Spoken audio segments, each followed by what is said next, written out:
You should be grateful I married you. He didn't even lower his voice when he said it. You should be grateful I married you. The words landed soft and almost lazy, like he was bored of humiliating her, but too used to it to stop. Everyone at the table heard him anyway. Crystal glasses paused midair, silk sleeves stilled. A few of his friends exchanged looks that tried and failed to hide their smiles. She kept her eyes on the white linen, tracing a stain that wasn't there. Don't cry. If you cry, he wins. Her fingers curled tighter in her lap, nails biting into skin she'd trained not to feel. Grateful. She tasted the word like something spoiled. I took you out of nothing, he continued, leaning back in his chair, expensive watch flashing under the chandelier. Out of the mud. Out of that struggle you call a life. Her chest burned. Not because he was loud, because he was calm, because this wasn't anger, this was certainty. You promised you'd never speak to me like this again, she thought, but her mouth stayed closed. Silence had become her second language. Across the table, his mother cleared her throat, lips pursed tight in that polite Korean way that said, this is shameful, but not shameful enough to stop. Tradition mattered more than discomfort, appearances more than truth. Her husband, no, she corrected herself, the man she married, smiled at the guests like he'd just made a joke, like she was a prop in his story. Someone laughed, another looked away. Her heart whispered, you loved him. Remember that. You loved him when he had nothing but ambition and bad suits and dreams that shook when he spoke. She remembered nights in their first apartment, walls thin, heat broken, his accent thicker back then. The way he used to say her name like it was a promise. The way he once told her, when I win, we win. Now he was winning, and she was losing air. She pushed back her chair softly, the legs barely making a sound against the marble floor. She stood before he could stop her. I'm going to get some air, she said quietly. He didn't look at her, just waved a hand like he was dismissing a server. Don't be dramatic. The words followed her as she walked away, spine straight, heels steady, heart screaming. Don't be dramatic, she repeated inside her head, the way someone repeats a curse to see if it loses power. The balcony doors slid shut behind her, muting the laughter, the music, the life of a room she no longer belonged to. Cool night air kissed her face, soul glittering below like it didn't know she was breaking apart above it. She gripped the railing, breathed in, breathed out. You chose this, she told herself. You chose love over safety, over truth. Her phone vibrated in her clutch. One message, unknown number. She almost ignored it. Almost, but something in her chest tightened, old and instinctive, like a scar remembering the knife. The message was short. Are you ready now? Her throat closed. She typed back before she could think. Ready for what? 3 dots appeared, disappeared, appeared again. Her pulse quickened. The city below blurred. The reply came. To stop pretending you were small. Her fingers trembled. She stared at the screen, heart hammering so loud she was sure someone inside could hear it. Heat rushed up her neck. Not fear exactly, recognition. No, not now, not here. Another message followed before she could respond. He doesn't know. Does he? Her stomach dropped. She turned, instinctively glancing back through the glass doors at the man laughing inside, arm draped over his chair like a king surveying what he owned. If he knew, he would already be kneeling, a quiet, dangerous voice inside her said. She locked her phone and pressed it to her chest. I can't, she whispered aloud, voice cracking. Not yet. Because once the door opened, it wouldn't close again. Once she stopped pretending, people would bleed, emotionally, financially, maybe worse. Once she became who she really was, the woman he married would disappear forever. And part of her, weak, foolish, still romantic, was mourning that woman already. She went back inside. The room smelled like money and control. Her husband finally looked at her then, irritation flashing across his face. What took you so long? She smiled, a small one, careful, the kind she'd learned to wear like armor. Sorry, she said. I got distracted. He smirked. By what? The view? By the truth, she thought. By the sound of my old life knocking. She sat back down, folded herself neatly into the space he allowed her. Her silence pleased him. She could tell by the way his shoulders relaxed. That's when his phone rang. He frowned, glanced at the screen, and stood abruptly. I need to take this. As he walked away, his mother leaned in close, voice low and sharp. You should know your place, the woman murmured in Korean. A man like my son does not owe you gentleness. The words sliced clean, familiar, almost comforting in their cruelty. She nodded. Yes, ma'am. But inside, something ancient shifted. I know my place, she thought.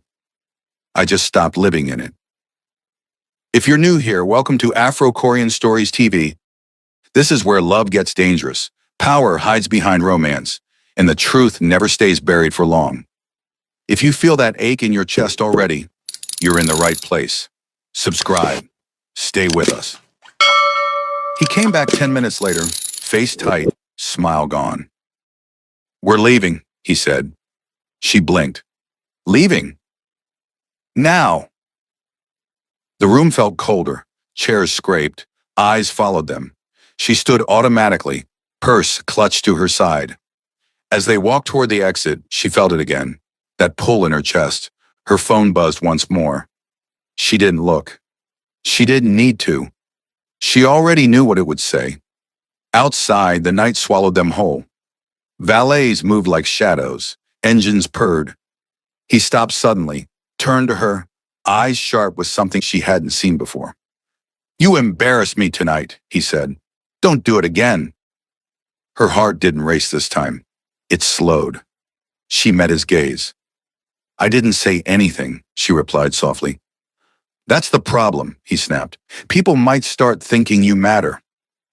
There it was, the truth, naked and unafraid. She smiled again, but this time it reached her eyes. Oh, she thought, calm settling over her like silk. They're going to know. She opened the car door and slid inside, back straight, hands steady. Her phone vibrated once, twice. She finally looked. We're close. Just say the word. She typed one sentence. Not yet, but soon. The car pulled away, disappearing into the city. Above them, unseen, plans were already moving. Names were being spoken in rooms she'd never stepped into. Doors she'd kept locked were creaking open. And the man beside her had no idea that the woman he was trying to erase was about to become the most dangerous presence in his world. The car smelled like leather and his cologne, something expensive, sharp, chosen to announce authority before he ever spoke. She sat perfectly still beside him, hands folded, knees together, the obedient wife he expected. Street lights slid across the window and over his face, catching the tight line of his jaw. The irritation he hadn't bothered to soften. You embarrassed me, he said again, as if repetition could carve the words deeper. You know how important tonight was. He watched the city blur past. Neon signs in Hangul and English. Cafes still open. Couples laughing. Lives continuing. I didn't mean to. The lie came easily. That scared her more than the truth. He scoffed. Meaning doesn't matter. Perception does. He loosened his tie, exhaled like he was the only one suffocating. People already think I married down. You standing there with that face, like you were about to cry, it doesn't help? Her chest tightened. People already think, the sentence echoed. She wondered when his voice had replaced her own inside her head. I'll do better, she said, because that was the right answer, because survival sometimes looked like agreement.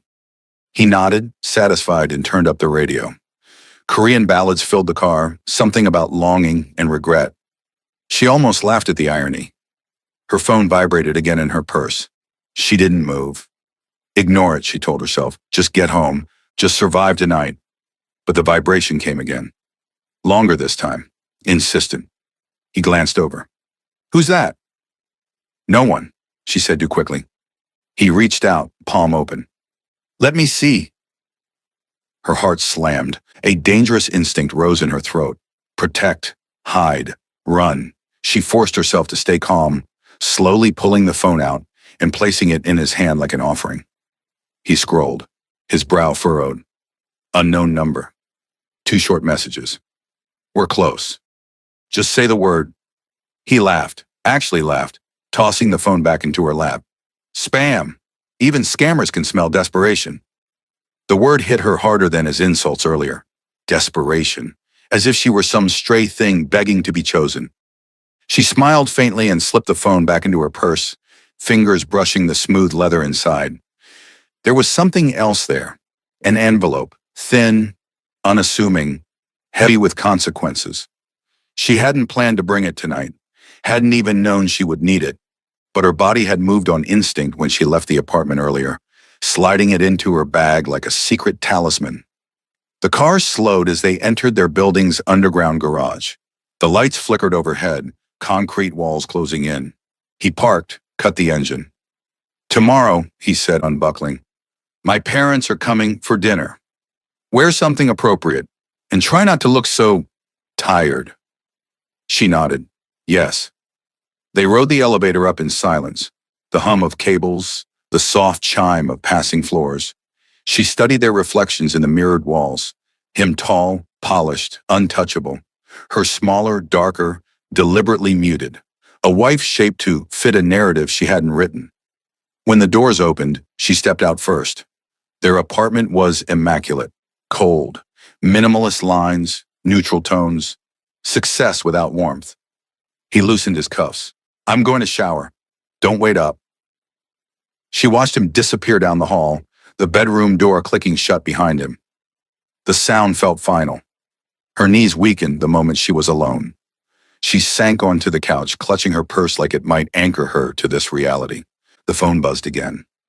This time, she answered. I said not yet, she whispered, pressing the phone to her ear. A man's voice came through, low, accented, calm in a way that felt earned. We are not rushing you, but you are not safe pretending forever. Her eyes burned. I've survived this long. Yes, he agreed softly, by making yourself small. That has limits. She swallowed.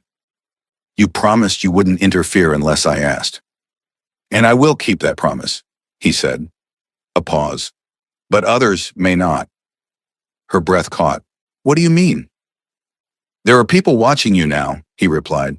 Because of him. Her heart began to pound. Watching how? Through his name, his business, his ambitions. Another pause, heavier this time. He is reaching into places he does not understand. She closed her eyes. Images flashed. His recent deals, the sudden confidence, the way he'd started coming home later, more guarded. She told herself it was success. That love sometimes grew distant under pressure.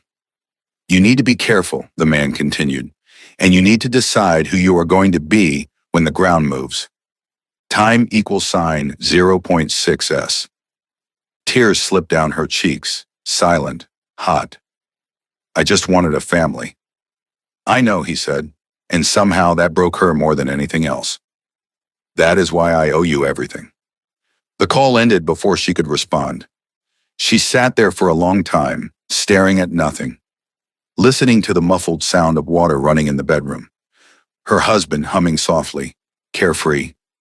Who are you going to be when the ground moves? She stood abruptly and went to the kitchen, pouring herself a glass of water she didn't drink. Her reflection in the dark window startled her, eyes red, face drawn, but something else there too. A spark. A line she hadn't seen before. She opened her purse and pulled out the envelope. Inside were copies, documents stamped and signed, names she hadn't said out loud in years, figures so large they'd once felt imaginary. $20 billion. Her inheritance. She remembered the lawyer's voice that afternoon, polite and stunned. Miss Amani, once you activate the trust, everything changes. There is no partial step. She slid the papers back into the envelope with shaking hands. From the hallway, her husband's voice called, Did you lock the door? Yes, she answered automatically. Liar, she thought. About everything. That night, she lay beside him, staring at the ceiling as he slept, his arm draped possessively across her waist, like a claim. She remembered the man he used to be, the one who'd held her like this when the world was uncertain, whispering plans into her hair. "I'll protect you," he'd said once, "no matter what." Now she wondered who he thought he was protecting her from. Morning came too quickly. She cooked, cleaned, played the part. His parents arrived precisely on time, his mother's gaze sharp and assessing, his father quiet and distant.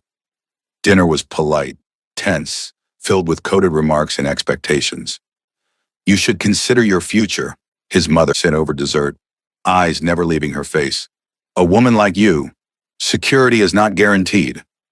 Her husband laughed. "She knows her place." The words settled over the table like ash. Something inside her snapped, not loudly, not dramatically, just a clean, silent break. She smiled. "Actually," she said softly, "I've been thinking about that a lot." 4 sets of eyes turned to her. Her husband frowned. "About what?" "About security," she replied, "and what it really means." He opened his mouth to interrupt. Her phone buzzed on the table. Once, twice, 3 times. He stared at it, annoyed. "Turn that off." She didn't. She picked it up instead, reading the message that made her blood run cold and hot all at once. "They've noticed him. Time is shortening." She looked up at her husband, at the family who had measured her worth in silence and submission. And for the first time, she didn't feel afraid. "I think," she said carefully, voice steady, "it's time I stopped borrowing safety from people who don't see me." His mother's eyes narrowed. "What are you saying?" She stood. "I'm saying," she replied, heart pounding, "that you're all about to learn who I am." Silence swallowed the room. Her husband laughed, sharp and dismissive. "Sit down. Don't start something you can't finish." She met his gaze, really met it, and for a split second she saw it, the flicker of uncertainty. Good, she thought. Let it begin. And somewhere far beyond the walls of that apartment, engines were already turning over, waiting for her next word. He didn't follow her when she walked out of the dining room. That surprised her more than his laughter. She waited for the sound of his chair scraping back, for his voice slicing through the hallway, sharp with authority. Instead, there was only the faint clink of his mother's spoon against porcelain and the low murmur of his father clearing his throat. She retreated to the bedroom and closed the door with care. Not a slam, never a slam. Slams were admissions of guilt in this house. Her hands shook as she leaned against the door, breath shallow. "You just crossed a line," the old voice inside her warned. "You don't come back from this." But another voice, newer, steadier, answered, "Good." She pulled the envelope from her purse again, sat on the edge of the bed, and opened it like she was opening a wound she'd kept clean for years. The numbers stared back at her, obscene and unreal. The signatures, the seals, the finality. $20 billion didn't feel like power. It felt like responsibility pressing down on her chest, heavy as a body. Her phone buzzed. She answered without thinking. "I didn't give the word." "You didn't need to," the man on the other end replied. The situation moved on its own. Her spine straightened. "What does that mean?" "It means your husband is closer to people he shouldn't be," he said calmly, "and they are closer to you than you realize." A chill crawled up her arms. "You said I was protected." "You are," he said, "but protection is not invisibility." She closed her eyes. Images flickered again. His late nights, the way he'd stopped talking about certain deals, the new confidence that felt borrowed. "What kind of people?" There was a pause, not hesitation, respect. "Men who do not forgive debts," he said, "and do not tolerate loose ends." Her mouth went dry. "Am I a loose end?" "No," he said softly. "You are leverage." The words sat between them, ugly and precise. "I never wanted this," she whispered. "Any of it." "I know," he said again. "That is why you survived." The line went dead. She sat there long after, listening to the faint sounds of dinner resuming without her. Laughter, dishes, life reorganizing itself around her absence. When the bedroom door finally opened, she didn't look up. Her husband stood there, arms crossed, jaw tight. What the hell was that? She folded the papers carefully, slid them back into the envelope. I told you, I've been thinking. About embarrassing me? He snapped. About disrespecting my parents? She laughed then, a quiet sound that surprised them both. You think that was disrespect? He stared at her like she'd grown a second head. You don't get to talk to us like equals. Us. There it is, she said softly. You and them. Always you and them. He stepped closer. I gave you everything. No, she corrected. You gave me permission to stay. His eyes darkened. Careful. Why? She asked. What happens if I'm not? For a second, she thought he might hit her. The tension coiled tight enough. Instead, he scoffed and turned away. You're tired, he said. You'll apologize tomorrow. She didn't answer. That night, she packed a small bag while he slept. Not to leave. She wasn't ready for that, but to remind herself she could. Clothes, documents, her passport. The envelope went into a hidden pocket she'd sewn months ago, just in case. She didn't remember when she'd started preparing for escape, only that her body had known before her mind did. She lay awake until dawn, listening to his breathing, memorizing it like a sound she might never hear again. In the morning, he acted like nothing had happened. He kissed her cheek on his way out. Don't forget dinner with my partners tonight. She nodded, numb. I won't. The door closed. Silence rushed in. She showered, dressed, moved through the apartment like a ghost. Her phone buzzed again, this time with an address. Come alone. You need to see this. Her heart raced. This is how people disappear, the fearful voice said. This is how people wake up, the other answered. She left the apartment an hour later, taking a taxi instead of the car. The address led her to an old warehouse district by the river, far from the polished glass towers she'd grown used to.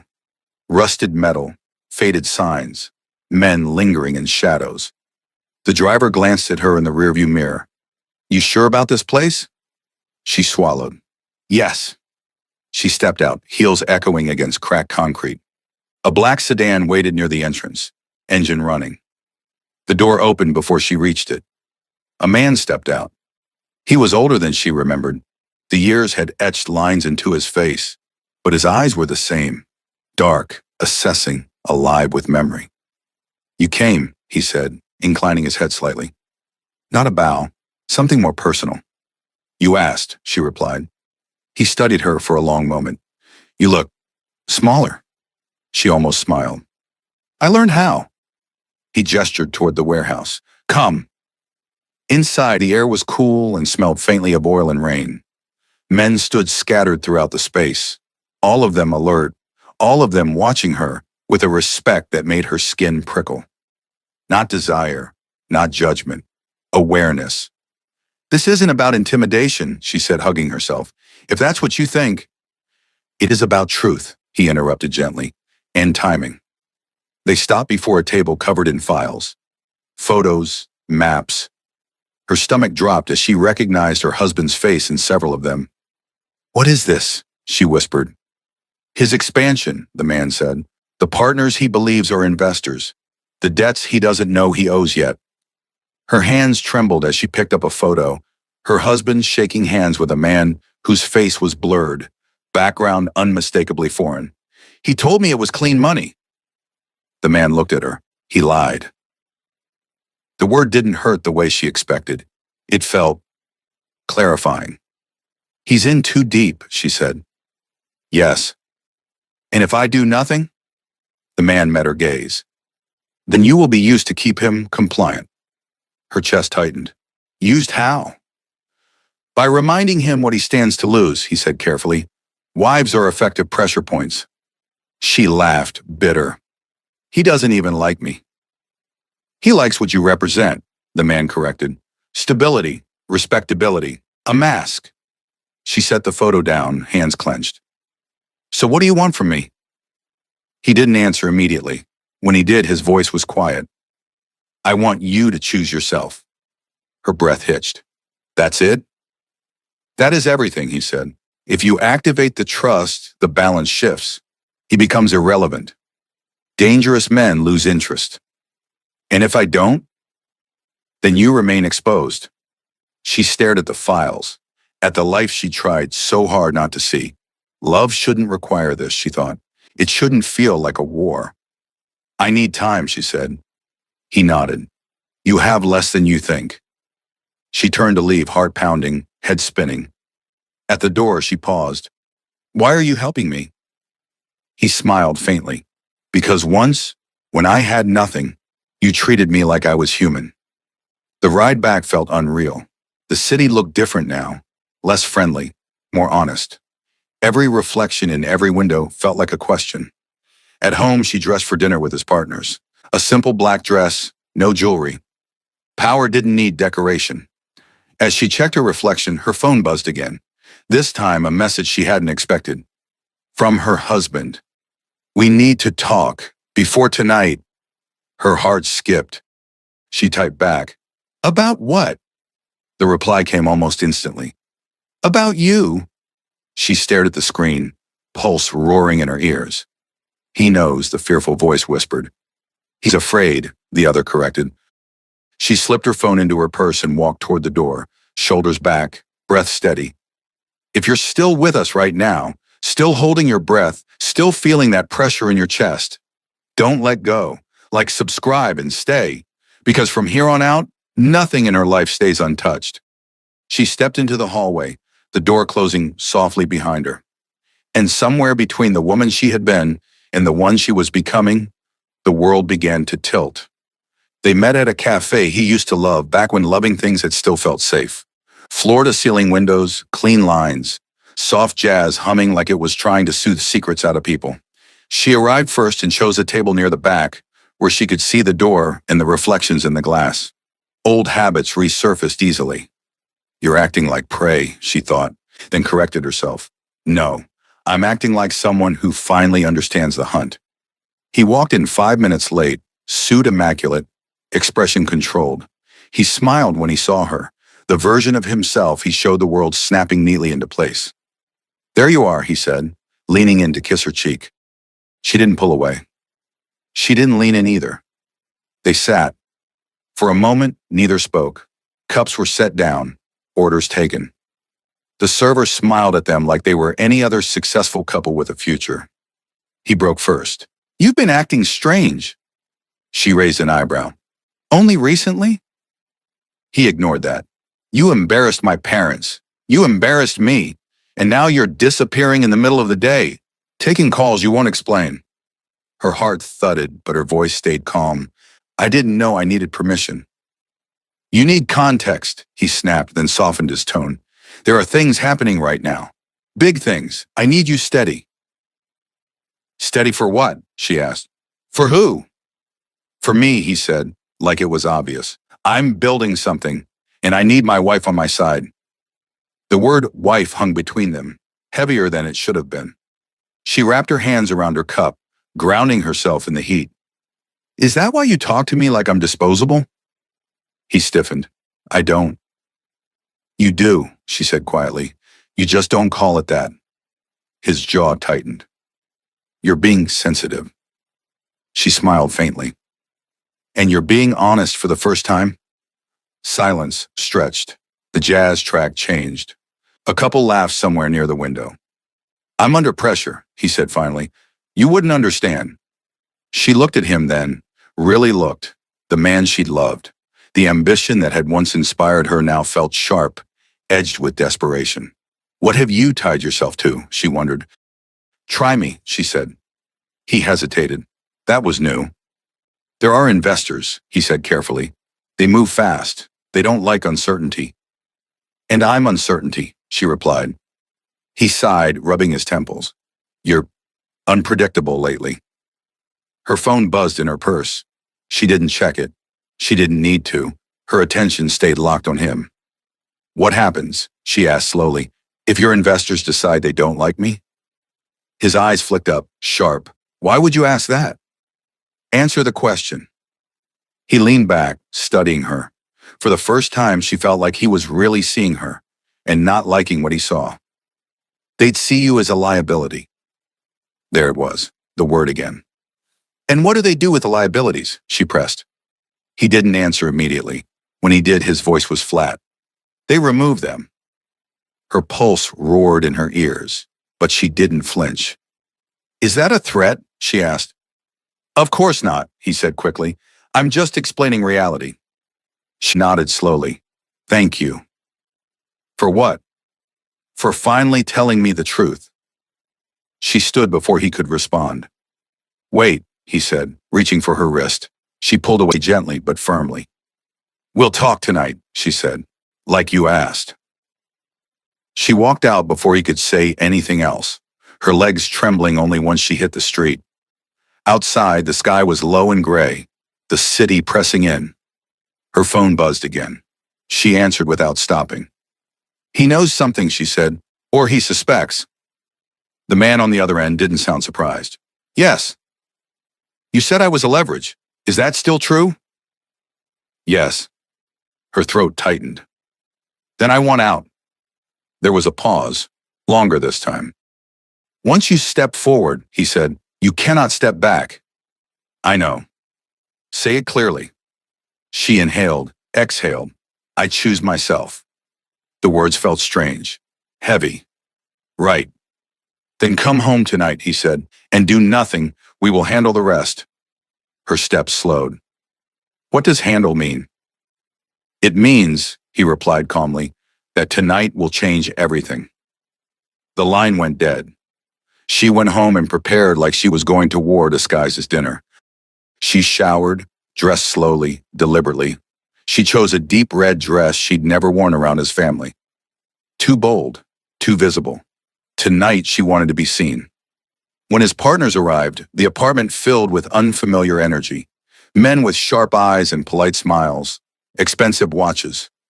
Voices that dropped when she entered the room. Introductions were made, hands shaken.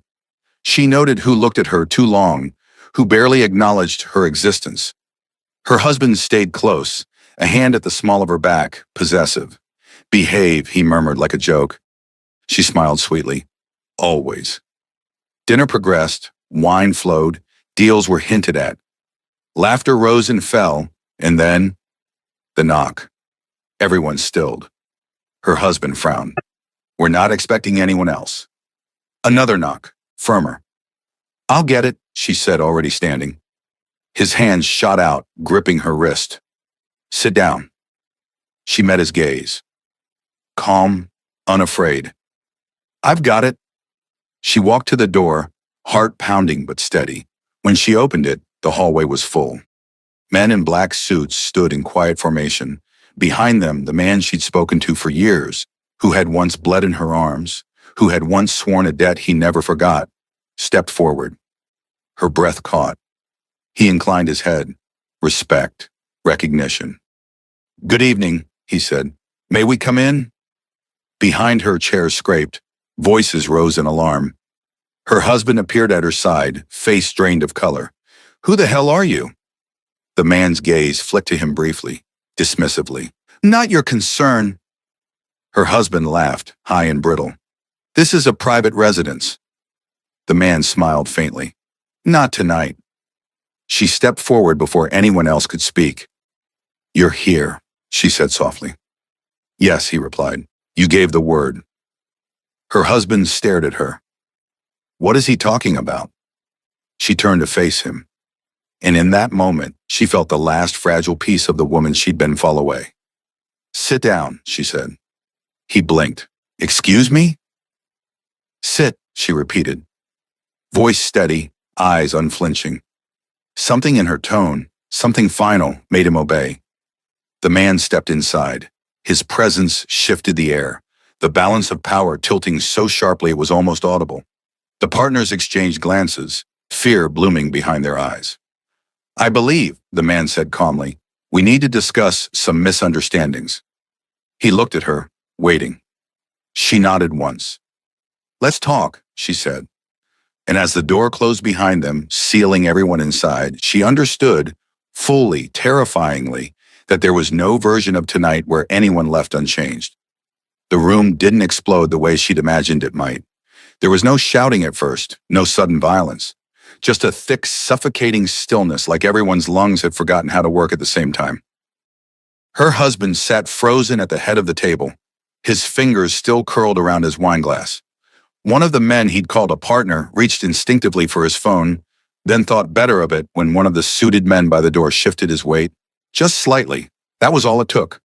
The man she'd invited in, no, the man she'd finally stopped running from, moved through the space with quiet authority, as if the apartment had always belonged to him. He didn't rush. He didn't need to. "Please," he said calmly, "continue sitting. This will not take long." Her husband swallowed. "You can't just come in here and—" "And what?" the man asked mildly, turning his gaze back to him. "Interrupt dinner?" A faint ripple of nervous laughter ran through the partners. It died quickly. The man gestured toward the table.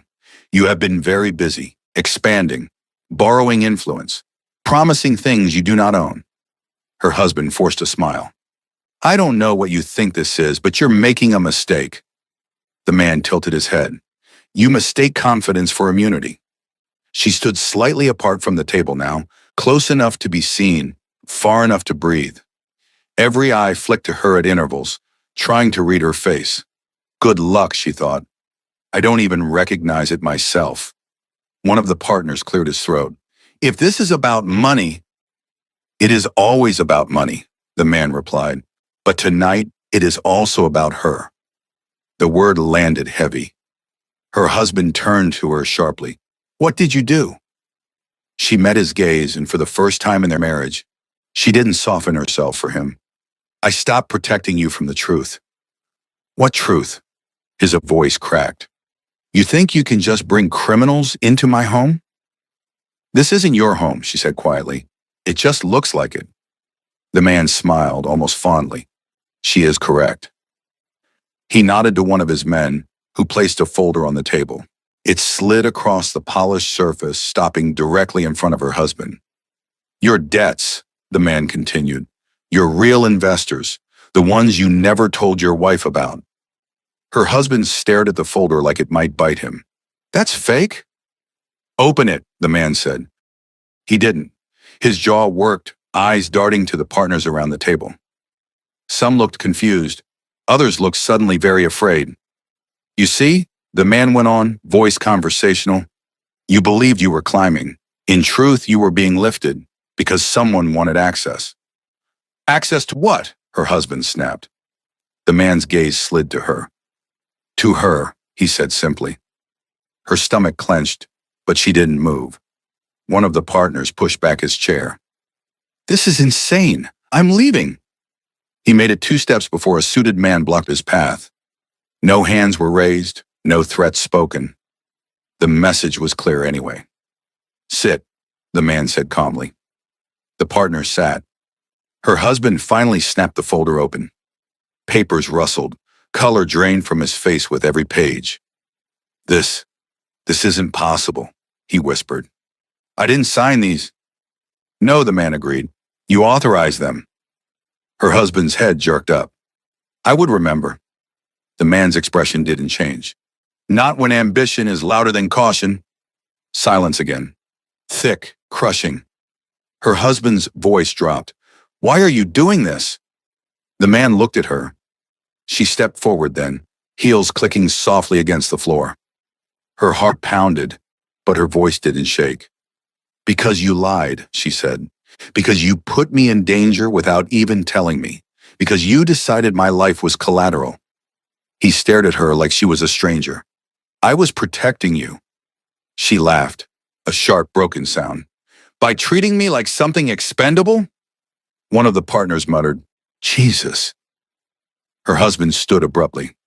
"This is my wife. You don't get to speak for her." She moved closer, standing directly across from him. "You don't get to speak for me anymore." His eyes searched her face, panic finally cracking through the arrogance. "What did you tell him?" She held his gaze. "Enough." The man cleared his throat gently. "There is one more thing." He nodded again, And another folder appeared, thicker. He placed it in front of her this time. Her breath caught. Your inheritance, the man said, fully activated. The room erupted. What? No way. That's not. Her husband staggered back a step. Inheritance? What inheritance? She didn't answer him. Her eyes skimmed the documents, the numbers stark and undeniable. The trust, the assets, the confirmation. $20 billion. She closed the folder slowly, the sound echoing louder than it should have. Her husband laughed, high, unhinged. This is a joke. She doesn't have that kind of money. The man looked at him with something like pity. You married her without ever asking who she was. Her husband turned to her, eyes wild. Say something. She inhaled. The air felt different now, cleaner, sharper. I wanted you to love me when I had nothing, she said softly. I wanted to believe I could choose you freely. His voice dropped to a whisper. And now? And now, she replied, I'm choosing myself. He shook his head. You're lying. You had to be lying all this time. She smiled sadly. No, I was waiting. For what? He demanded. For you to show me who you really were. The man stepped back, giving her space, giving her the moment. Your business, he said to her husband, will be dissolved by morning. Your debts will be collected, gently if you cooperate. And if I don't? Her husband asked, desperation bleeding through. The man's gaze flicked to her. That depends on her. Every head turned toward her again. Her heart hammered. Power pressed against her ribs, heavy and terrifying. She thought of the nights she'd cried quietly into pillows. The way he'd spoken about her, like she wasn't in the room. The way he'd let his family diminish her, again and again. She could destroy him completely. She could also walk away. She closed her eyes, briefly, feeling the woman she'd been, and the woman she was becoming collide inside her chest. I don't want him hurt, she said finally. Her husband sagged in relief. I want him irrelevant, she finished. The man nodded. As you wish. Her husband collapsed back into his chair, face buried in his hands. The partners scrambled then. Apologies, explanations, excuses spilling out in panic. The man waved them off. You will all receive instructions, he said. Follow them and you will be allowed to continue breathing easily. They nodded furiously. One by one, the suited men guided them toward the door. The apartment emptied until only 3 people remained. Her husband, and the man who had changed the trajectory of her life the moment he'd walked back into it. Her husband looked up at her, eyes red. I loved you, he whispered. She studied him, really studied him. The fear, the regret, the boy who'd once held her hand and promised the world. I know, she said. You just loved yourself more. She turned away before he could say anything else. The man waited by the door. Are you ready to leave? She glanced once more at the apartment, the life she'd built by shrinking herself to fit. Yes. As they stepped into the hallway, she felt it then. Not triumph, not revenge. Freedom and fear. Because tomorrow the world would know her name. And nothing would ever be small again. She didn't cry when the elevator doors closed behind them. She thought she might. Her body had spent years rehearsing for that moment. Tears as punctuation, grief as proof that something mattered. But the tears never came. Just a strange quiet, like a storm that had finally moved out to sea. The man stood beside her, hands folded in front of him, gaze forward, respectful, patient. He had always been that way with her. Never rushed her pain, never demanded gratitude. The elevator descended. Each floor felt like a layer of skin peeling away. When the doors opened, the underground garage was empty, except for the black cars waiting in a neat line, engines humming low. The sound felt alive now, not threatening, like a heartbeat that matched her own. She stopped walking. I need a moment, she said. The man nodded immediately. Take it. She turned back toward the elevator doors, half expecting them to open again, half expecting him to come running out. Angry, broken, begging. Part of her still believed that love could survive humiliation if you held it gently enough. The doors stayed closed. That was the answer. She exhaled slowly. He never asked, she said, more to herself than anyone else. The man tilted his head. Asked what? Who I was, she replied. Not really. He asked what I could do for him, what I could endure. But never who I was when no one was watching. She pressed a hand to her chest. Her heart still beat hard, but it was her rhythm now.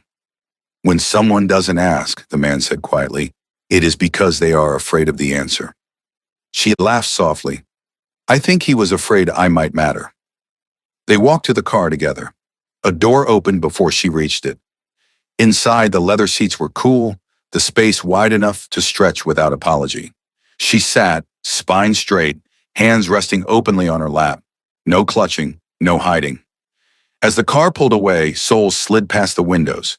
Streets she'd memorized from the passenger seat, always moving through, but never claiming. Tonight, the city looked different, less like something she had to earn. Where to? The driver asked. She hesitated. Home didn't feel like a place anymore. It felt like a role she'd retired from. The river, she said finally. I want to see the water. The car adjusted course. Silence settled again, comfortable this time. You could have destroyed him, the man said after a while. Completely. She nodded. I know. Why didn't you? She watched the city lights smear across the glass. Because I don't want my power to sound like his. The car slowed near the riverbank. Night air rolled in when the door opened, cool and damp, carrying the smell of water and movement. She stepped out, heels sinking slightly into gravel, and walked toward the railing. The river was dark, wide, relentless. It didn't care who stood beside it. It didn't ask permission to keep moving. She leaned on the railing and closed her eyes. This is what choosing yourself feels like, she thought. It's not loud, it's lonely, and it's honest. You're quiet, the man said gently, standing a respectful distance away. I'm listening, she replied, to who I am without him. He didn't interrupt. After a long moment, she spoke again. What happens next? He stepped closer, but not too close. That depends on what you want. I don't want to hide anymore, she said, but I don't want to become a spectacle either. He nodded. Then we move carefully. Public confirmations, controlled disclosures. Your name will surface slowly like dawn. She smiled faintly. I've lived in the dark a long time. Yes, he said, but never without light. She turned to face him fully now. You kept your promise. I always intended to, he replied. You gave me my life. I protected yours. She studied his face, the scars time had carved there, the discipline, the restraint. You could have used me, she said. A lot of people would have. I know, he said simply. That is why I did not. The river moved on, indifferent, eternal. Her phone buzzed. She didn't flinch this time. One message. From her husband. Please, let me explain. Her thumb hovered over the screen. Once that word would have pulled her apart. Explanation had been her currency. If she could just understand, just forgive, just endure a little longer. Now it felt like a door she didn't need to open. She typed one sentence. Take care of yourself. Then she blocked the number. Her chest tightened, not with regret, but with finality. A clean cut, a scar that would heal. The man watched her quietly. You're certain? Yes, she said. I loved him honestly. He loved me conditionally. That difference matters. They stood there together as the city breathed around them. You will be watched now, he said, admired, envied, challenged. She nodded. I'm ready. And love? He asked carefully. Do you still believe in it? She considered the question longer than she expected to. I believe in love that doesn't require erasure, she said finally. In love that makes room. He smiled. Not triumphant. Respectful. Then you will find it. Or it will find you. She glanced back at the car, at the men waiting without impatience, at the future she hadn't dared imagine until tonight. Tomorrow, she said, I want to visit my parents' graves. He bowed his head slightly. Of course. As they walked back toward the car, she caught her reflection in the window. Dark skin glowing under city lights, eyes steady, shoulders squared. She didn't look rich. She didn't look powerful. She looked free. And as the car pulled away from the river, carrying her toward a life no one else would define, one truth settled deep in her bones. She had been mocked because they thought she was small. She had survived because she knew she was not. And now the world would have to learn the difference. If this story stayed with you, if you felt her heart beat against your own, stay here. Subscribe. Walk with us through more Afro-Korean stories where love, power, and identity collide, and no one walks away unchanged.